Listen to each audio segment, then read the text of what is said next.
Good evening, Trucker Todd here in Houston, and man, it's been hot here today. Speaking of hot, I want to talk to you today about customer service, and is it something that's dying? Ever since my issues with Gerber Collision in Lubbock and the customer service issues I had there initially, I've been thinking on this subject and how I could culminate a video out of it. And then a buddy of mine called me yesterday and asked me if I would do a video on this and kind of give my take on how much customer service has declined. Seems like the last few years.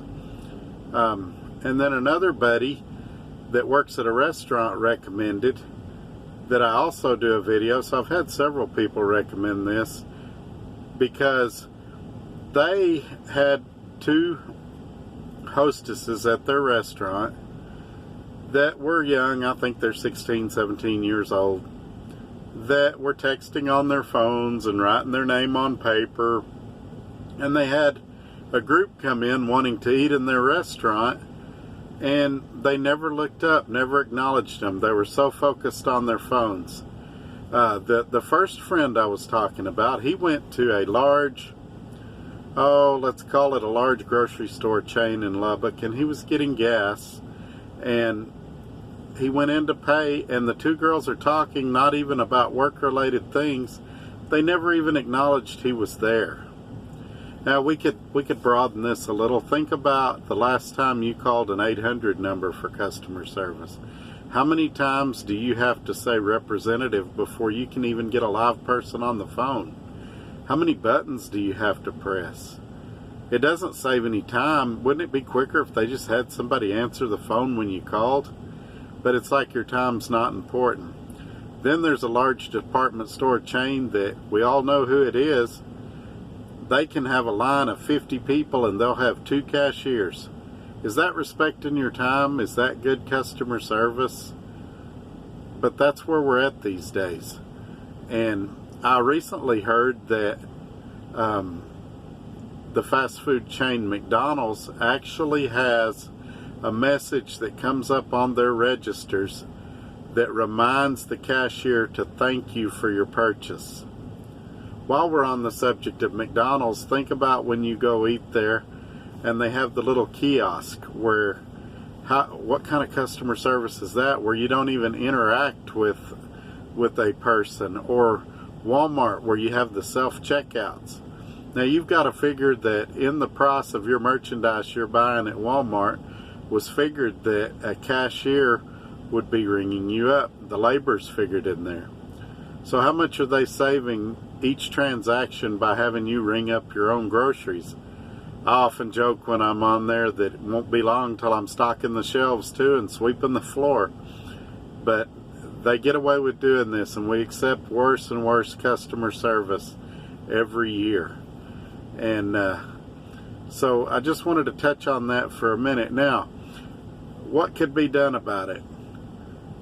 In high school, I was in a class called DECA, Distributive Education Clubs of America. It was a sales and marketing class.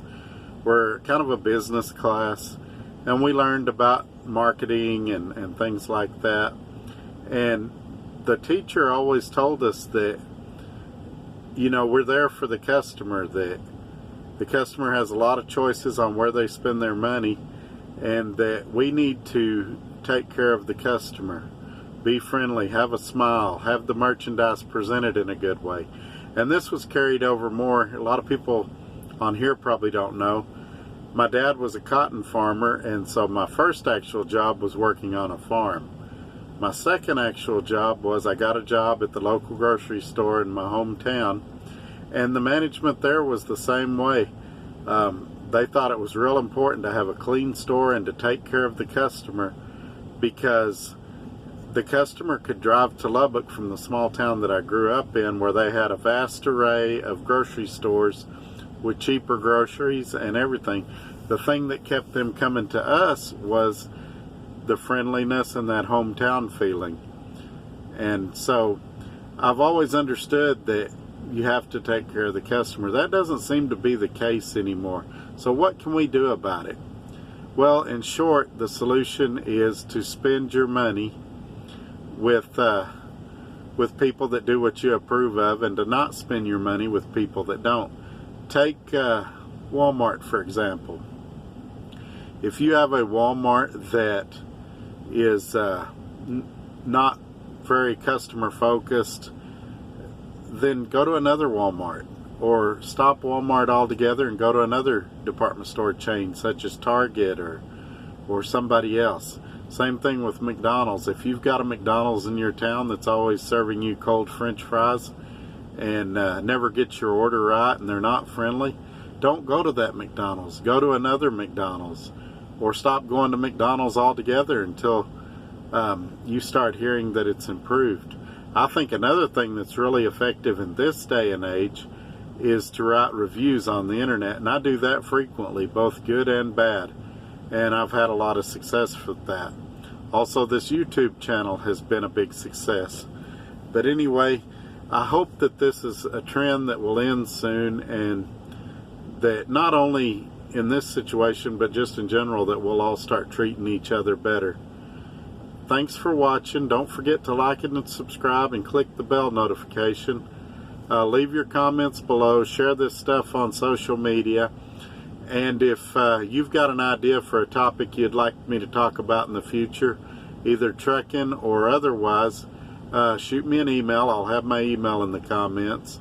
And who knows, I may be talking about your subject next.